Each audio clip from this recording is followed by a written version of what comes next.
네, 여러분 안녕하십니까? 뉴스투데이 제주입니다. 휴대전화 요금에 이용하지도 않은 소액결제 이용료가 100만 원 넘게 청구됐다면 어떨까요? 한 통신사 대리점 직원이 고객 명의를 도용해 수백만 원의 소액결제를 하는 일이 벌어졌습니다. 김항섭 기자의 보도입니다. 지난해 12월 새 휴대전화를 구입한 58살 김영순 씨. 그런데 다음 달 요금 청구서를 받고 깜짝 놀랐습니다. 자신이 기존에 써오던 태블릿 PC와 통화료, 기기 할부금 등 20만 원 외에 쓰지도 않은 소액결제 요금 115만 원이 청구됐기 때문입니다. 6만 원 정도 핸드폰이 나왔거든요. 근데 갑자기 100만 원 넘게 핸드폰 요금이 나오니까 깜짝 놀랐죠. 그래갖고 얼마나 황당한지.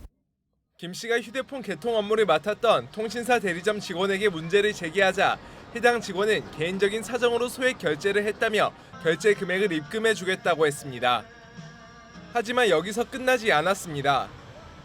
이후에도 소액 결제 청구는 계속됐고 주겠다던 돈도 입금해 주지 않아 미납 대금까지 발생해 김 씨는 채권 추심까지 받게 됐습니다. 올해 1월부터 8개월 동안 이렇게 김 씨에게 청구된 소액 결제 요금은 900여만 원. 해당 직원은 미성년자 2명에게 휴대전화를 개통해주면서 김 씨 명의를 도용해 법정 대리인으로 등록하기도 했습니다. 해당 통신사 대리점 측은 직원 관리가 소홀했다며 소액 결제금은 모두 변제했다고 해명했습니다. 전산에는 미납 차납 요금이 전혀 없으니 저희 당연히 모를 수밖에 없는 거에 독단적으로 한 거에 대해서는 고소를 해서라도 이제 저희도 어떤 거를 해결을 해 나가야겠죠. 최근 5년 동안 전국 휴대전화 명의도용 피해는 15,000여 건으로 1인당 피해액은 평균 100만 원이 넘습니다. 나중에 이제 또 그걸 다 활용해서 또 다른 문제가 발생할 수 있기 때문에 원본 제출 서류 같은 건 다 해소해서 파기를 하시고 그다음에 이제 본인이 아니면 통신 가입을 제한하는 서비스도 이렇게 이용할 수 있기 때문에 소비자원은 통신사 소액결제 서비스를 차단하거나 이용 한도를 최소화하는 등 주의가 필요하다고 당부했습니다. MBC 뉴스 김항섭입니다. 헬로윈데이 행사로 자칫 지난 5월 이태원 클럽발 집단 감염과 같은 사태가 재현될까 전국의 지방자치단체들이 사전 계도에 나서며 방역을 강화해 왔습니다. 제주는 대체로 차분한 분위기 속에 헬로윈을 보냈지만 일부에서는 사회적 거리 두기가 무너져 방역 당국이 주의 조치를 하기도 했습니다. 박주연 기자입니다. 호박과 유령 등 헬로윈 장식이 가득한 주점에서 파티가 한창입니다. 괴물 마스크를 쓰거나 헬로윈 복장을 갖춘 손님들. 코로나19 감염 예방을 위해 거리를 두고 설치된 테이블에 2~3명씩 앉아 마스크를 쓰고 파티를 즐깁니다. 원래는 저희 더 많이 해서 같이 오고 싶었는데 시국이 이래서 최대한 제일 친한 친구들만 모여가지고 마스크도 끼고 소독도 하고 그냥 복장에 어울리진 않아도 그냥 안전이 제일 중요하니까 손소독도 계속하고 그러고 있어요. 헬로윈 일주일 전부터 진행된 방역당국의 계도에 영업점들도 방역수칙 준수에 신경을 쓰는 모습입니다. 입구에 손소독제를 비치한 것에 더해 손님들이 파티를 즐기는 동안에도 수시로 손소독을 할 수 있도록 일일이 소독제를 나눠주기도 합니다. 테이블 간격도 넓게 배치를 했고 저희가 소독용 에탄올도 따로 드리고 있거든요. 그래서 최대한 안전을 기하면서 파티를 즐길 수 있도록 하고 있습니다. 헬로윈 당일 밤 제주시가 특별방역 점검에 나선 유흥주점과 클럽 등 업소는 13곳. 대체로 방역 수칙이 잘 지켜졌지만 일부에서는 느슨해지는 모습이 포착되기도 했습니다. 대기자들이 업장 앞에서 일명 턱스크를 하고 거리를 두지 않거나 담배를 피우기도 해 방역 점검반으로부터 주의 조치를 받기도 한 겁니다. 대기하는 손님들에 대해서는 거리 간격을 좀 두라고 이제 시설 방역 관리자나 그쪽에 종사하시는 분들한테 주의 조치는 해드렸습니다. 코로나19 감염 확산을 우려하는 사회적 분위기를 의식한 듯 사람이 붐빌 것으로 우려됐던 도내 일부 클럽과 주점은 휴업하는 등 예년보다는 확실히 차분한 모습이었습니다. 하지만 여전히 국내 신규 확진자 수가 3자리에 이르는 데다 제주를 다녀간 다른 지방 방문객들의 확진 통보도 잇따르는 가운데 향후 일주일이 재확산 여부를 가르는 고비가 될 것으로 보입니다. MBC 뉴스 박주연입니다. 정부가 코로나19 대응을 위한 사회적 거리 두기를 기존 3단계에서 5단계로 개편함에 따라 제주도가 제주형 사회적 거리 두기 개편에 착수했습니다. 제주도는 지난달 12일부터 이어지고 있는 1단계 수준을 유지하는 한편 마스크 착용 의무화와 과태료 부과, 민간 다중이용시설 방역관리 등을 재검토해 제주 실정에 맞는 5단계 개편을 추진하겠다고 밝혔습니다. 한편 오는 7일부터 적용되는 거리 두기 1단계 조정안에 대해 내일 제주형 생활방역위원회를 개최해 안건으로 상정하고 법적 근거를 마련할 방침입니다. 다른 지역 코로나19 확진자가 확진 판정 전에 제주를 다녀간 것으로 확인돼 방역당국이 역학조사를 벌이고 있습니다. 제주도에 따르면 다른 지역 확진자인 A씨는 제주 여행 후 지난달 31일 검체 채취 후 어제 확진 판정을 받았습니다. 방역당국은 A씨의 신용카드 사용 내역을 분석해 동선과 접촉자를 파악하고 있습니다. 제주는 지난 9월 59번 확진자 이후 한 달 넘게 추가 확진자가 나오지 않았습니다.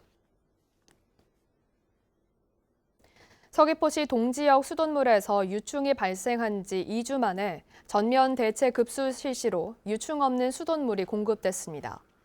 제주도는 어승생과 남원 정수장 등에서 여유 물량을 활용해 2만 1,000톤을 확보하고 전면 대체 급수를 실시해 어제 오후 6시부터 서귀포 시내에 유충이 없는 물 공급을 시작했다고 밝혔습니다.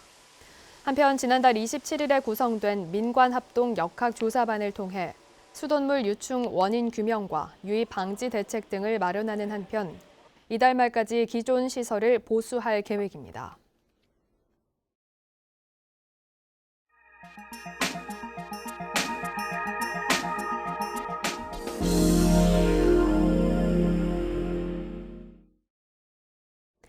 코로나19가 장기화되면서 날이 갈수록 재활용 쓰레기가 늘고 있습니다. 배달 음식과 일회용품이 증가한 탓인데 음식물이 담겨진 배달 용기들이 그대로 버려지는 경우가 많아 재활용되지 못하고 있습니다. 강원 용동 김상훈 기자가 재활용 쓰레기 선별장을 직접 가봤습니다. 춘천시 신동면 혈동리에 위치한 재활용품 선별 처리장. 부쩍 늘어난 배달 용기부터 각종 플라스틱 용기와 비닐, 종이까지 춘천의 모든 재활용 폐기물이 이곳에 모입니다. 코로나19가 시작되면서 재활용 쓰레기 반입량은 크게 늘고 있습니다. 올해 6월부터는 매월 최고치를 경신할 정도고 7월부터는 급기야 1,000톤을 넘어서고 있습니다. 지난해 9월에는 896톤이었는데 올해 9월에는 1,079톤으로 10% 넘게 증가했습니다. 특히 코로나19로 배달 음식 일회용 쓰레기가 크게 늘었는데 재활용 폐기물로 들어와도 재활용되지 못하는 경우가 많습니다. 보시는 것처럼 용기 안에 음식물이 들어있습니다. 이런 재활용품들은 다른 재활용품들까지 손상시켜 못 쓰게 만듭니다. 직원들이 일일이 보며 선별 과정을 거치는데 전체 재활용 폐기물 가운데 오염된 40% 정도가 그대로 버려집니다. 음식물이 묻어있는 것들 그리고 이물질이 묻어있는 것들은 다른 재활용이 된 품목들을 오염시킨다거나 손상시킬 수 있으니까 음식물은 비우고 깨끗이 씻어서 배출해야 하는데 결국엔 소비자가 나서야 재활용률을 높일 수 있습니다. 일회용품마다 재활용 방법이 헷갈리는 경우도 많아 음식을 배달할 때 용기에 맞는 분리배출법을 함께 전달해달라는 제안도 나옵니다. 배달하는 용기에다 우리 지자체에서 우리 춘천시에서 거기다가 이제 분리수거는 이렇게 합니다 하는 거를 홍보용으로 집어넣어서 같이 하든가. 온라인 쇼핑으로 늘어난 아이스팩도 문제인데 경기도는 아이스팩 수거함을 통해 재사용 사업을 벌여 호평을 받고 있습니다. 도내에서도 지자체가 쓰레기 순환 재사용에 중심 역할을 해야 한다는 지적이 나오고 있습니다. MBC 뉴스 김상훈입니다. 겉과 속이 온통 자줏빛인 말을 보신 적이 있나요? 아열대성 작물로 우리나라 서해안 일부 지역에서 소량으로 재배돼 귀한 대접을 받고 있는데요. 영주에서 한 농부의 노력으로 대량 생산에 성공했습니다. 자생마 수확 현장을 안동 성나귀 기자가 다녀왔습니다. 마주산지인 영주의 밭에서 산약을 수확하는 손길이 분주합니다. 얼핏 보기에 자주색을 띤 커다란 고구마처럼 보이지만 지역에서는 보기 어려운 자색마입니다. 겉뿐 아니라 속까지 자주 비칩니다. 소득 작물을 찾던 이 마을에 사는 정경재 씨가 지난 4년 동안 애를 쓴 끝에 얻은 결실로 지난해 5농가가 시범 재배에 들어가 마침내 자색마 대량 생산에 성공했습니다. 아열대 작물인 자색마는 주로 우리나라 남도 바닷가 지역에서 소규모로 재배하고 있으나 내륙에서 생산되기는 영주시가 처음입니다. 자색 산약은 영주가 주산지가 됩니다. 이제 앞으로 많이 키우고 재배를 해서 일반 소비자들한테 좋은 품질로서 저들 공급을 하려고 하고 있습니다. 자색마는 일반 마보다 황산화 성분인 안토시아닌 색소가 풍부해서 성인병 예방에 좋은 것으로 알려져 있습니다. 요구르트를 타야 먹을 수 있는 일반 마와 달리 생마 그대로 먹을 수 있습니다. 자색마를 이용한 음료와 막걸리, 죽 같은 가공식품 개발도 진행되고 있습니다. 보기에도 좋고 먹기도 좋고 또 건강 웰빙 음식으로 충분히 경쟁력이 있는 것으로 판단이 되어 향후 재배 면적을 늘리고 농가 신소득 작물로 육성할 계획입니다. 산골마을 농민의 노력으로 재배에 성공한 영주 자색마가 지역의 새로운 소득 작목으로 떠오르고 있습니다. MBC 뉴스 성락입니다.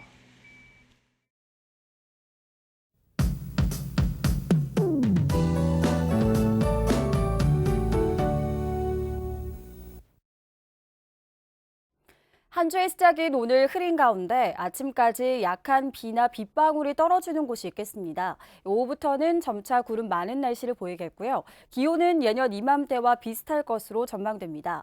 다만 내일부터는 기온이 뚝 떨어져 춥겠는데요. 찬 공기가 남하하면서 내일 한낮 기온 15도 선에 그치겠습니다. 특히 모레는 아침 기온이 더 떨어지면서 체감 온도가 9도에 그치겠는데요. 기온 변화에 대비해 건강 관리 잘 해주셔야겠습니다. 오늘 미세먼지 농도는 보통 수준으로 대기질 무난하겠습니다.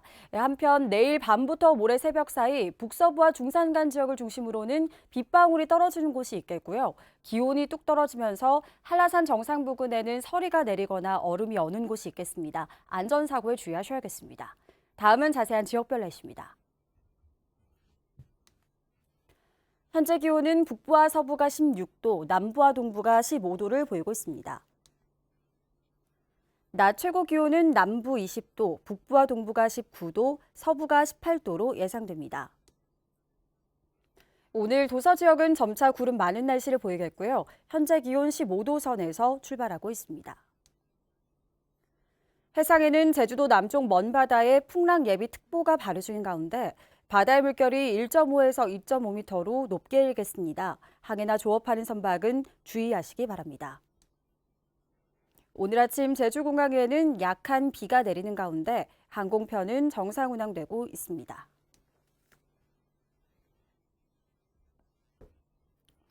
주간 날씨입니다. 금요일부터는 다시 평년 수준의 기온을 회복하겠고요. 대체로 구름 많은 날씨를 보이겠습니다. 날씨였습니다. 제주 유나이티드가 K리그 2부 리그 우승을 확정지으면서 한 시즌 만에 1부 리그 승격에 성공했습니다. 제주 유나이티드는 어제 제주 월드컵 경기장에서 서울 이랜드를 상대로 열린 마지막 홈 경기에서 정우재와 강윤성, 진성욱의 연속골을 앞세워 3대2로 승리를 거뒀습니다. 어제 승리로 제주는 남은 경기 결과와 상관없이 2부 리그 우승을 차지하며 1부 리그 승격을 확정지었습니다. 제주 지역 부동산 시장 침체가 지속되면서 건축 인허가 실적도 감소세를 이어가고 있습니다. 국토교통부에 따르면 지난 9월 제주 지역 주택 인허가 실적은 369가구로 지난해 같은 기간보다 26.6% 감소했고 5년 평균 9월 실적과 비교하면 64% 급감했습니다. 또 주택 준공 실적은 597가구로 지난해 같은 기간보다 12% 감소했고 분양된 공동주택도 아예 없었습니다. 서귀포시가 미분양 관리 지역에서 1년여 만에 해제됐습니다. 주택도시보증공사는 서귀포시가 미분양 관리 지역에 대한 2달간의 모니터링이 만료되면서 경기 안성시와 전남 영암군 등과 함께 지정에서 해제됐다고 밝혔습니다. 한편 지난해 10월 서귀포시는 미분양 주택이 급증하면서 미분양 관리 지역으로 지정됐고 사업자가 주택 공급을 목적으로 서귀포시 지역에 사업 용지를 매입할 때 분양보증 예비 심사를 받아야 했습니다. 제주관광공사는 코로나 일상 속에서 힐링과 치유 여행을 할 수 있는 겨울철 웰니스 관광지 15선을 발표했습니다. 겨울철 웰니스 관광지는 제주다원 녹차미로 공원과 한림공원, 카멜리아 힐과 마라도섬 투어, 신흥이리 동백마을 등입니다. 웰니스 관광 15선은 제주도 공식 관광정보 포털인 비짓 제주에서 확인할 수 있습니다. 제주도와 추자도를 잇는 낡은 행정선 추자호 대신 새로운 행정선이 투입될 전망입니다. 제주시는 추자호가 노후화됨에 따라 국비 12억 원을 확보하고 총 15억 원을 투입해 오는 2022년부터 심장 재세 동기와 산소 마스크 등을 갖춘 새로운 행정선을 투입할 계획이라고 밝혔습니다. 추자호는 추자 주민을 위한 생필품 수송 등에 이용되는 어선인데 건조된 지 25년이 지나 주기관 고장 등이 자주 발생했습니다. 괭생이 모자반에서 노화 방지 등의 효과가 있는 항산화 효능 성분이 발견됐습니다. 해양수산부는 중국에서 유입된 괭생이 모자반에서 항산화 효능 성분을 발견해 특허 출원을 마쳤다고 밝혔습니다. 이번에 발견된 항산화 효능 성분인 로이오라이드는 주로 해조류나 식물에서 나오는 식물로 C형 간염 바이러스 침투 억제 등의 효능이 있는 것으로 알려졌습니다. 뉴스투데이 제주를 마치겠습니다. 시청해주신 여러분 고맙습니다.